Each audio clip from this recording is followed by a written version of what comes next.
கூட்டணியில இருந்தா கூட மக்களுக்காக வேண்டி போராடுறாங்க, அவங்களுடைய கருத்து தெரிவிக்கிறாங்க, பயம் இல்லாம. சோ இத பாசிட்டிவா ஒரு ஆரோக்கியமா தானே நம்ம பார்க்கணும். இது ஒரு விரிசலா நம்ம எடுத்துக்கலாம். இல்ல விரிசலா எடுத்துக்கணும். ஏன் இப்ப ஆரோக்கியம் திடீர்னு எங்க வந்தது?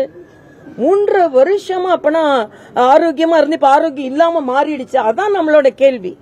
ஆக உங்களுக்கு கருத்துக்கள் இருந்தது என்றால் ஏறக்குறைய 3.5 ஆண்டு காலமாக சும்மா இருந்து விட்டு இப்பொழுது கருத்து சொல்வதிலும் இன்னைக்கு கருத்து சுதந்திரத்தை பற்றி பேசுவதிலும் இன்னைக்கு நாங்க இல்லைன்னா அவங்க ஆட்சிக்கு வர முடியாது என்று இப்பொழுது சொல்வதிலும் இது அப்பட்டமான ஒரு அரசியல் இருக்கிறது. அவ்வளவுதான்.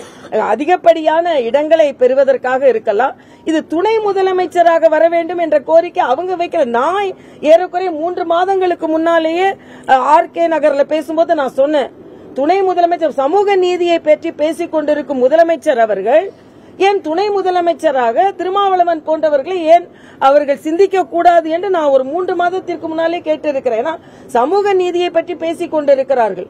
பேசுவதெல்லாம் சமூக நீதி, ஆனால் கொடுப்பது உதயநிதி.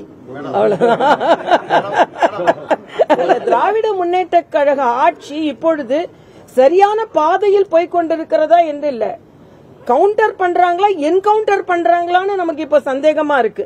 சிலவற்றை கவுண்டர் பண்ணணும், நம்ம அரசியல் கவுண்டர் பண்ணணும்னு நினைத்து கொண்டிருக்க நேரத்தில் என்கவுண்டர்கள் அதிகமா இருக்குது. எதுக்கு கோர்ட், எதுக்கு கேஸ், எதுக்கு பல இடங்களில், அதாவது தவிர்க்க முடியாத காரணங்களால இருந்தா பரவாயில்ல. நான் இப்போ ஒரு செய்தி படித்தேன், திராவிட முன்னேற்ற கழக ஆட்சிக்கு வந்த பிறகு 17 என்கவுண்டர்கள் நடைபெற்றிருக்கிறது என்பது.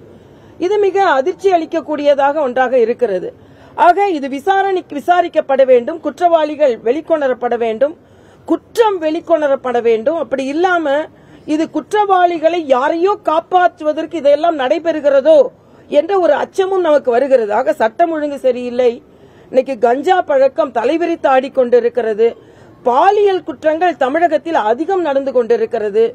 அவர்களின் கூட்டணி கட்சியே அவர்கள் மீது இப்பொழுது அதிருப்தியை தெரிவிக்க ஆரம்பித்து விட்டார்கள். அது காங்கிரஸா இருக்கட்டும், அது விடுதலை சிறுத்தைகளா இருக்கட்டும், கம்யூனிஸ்டுகள் இன்னைக்கு போராட்டங்களுக்கு, சாம்சங் போன்ற போராட்டங்களுக்கு துணை நிற்கிறார்கள். ஆக திராவிட முன்னேற்ற கழக கூட்டணி இப்பொழுது வெலவெலத்து போய் இருக்கிறது என்பதுதான் உண்மையானது.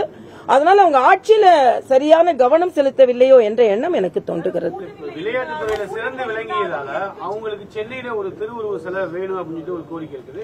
இல்ல, அந்த கோரிக்கை நியாயமானது. கோரிக்கைக்கு அது யாராக அவர் எப்பொழுதும் அடித்தளத்தில் விளையாட்டை பற்றி மக்களுக்கு மிகப்பெரிய விழிப்புணர்வு இல்லாத போது கூட தொடர்ந்து ஒலிம்பிக் சங்க தலைவராக இருந்து அதற்கு பல ஊக்கத்தை கொடுத்திருக்கிறார். அவர்கள் கோரிக்கை நியாயமானது.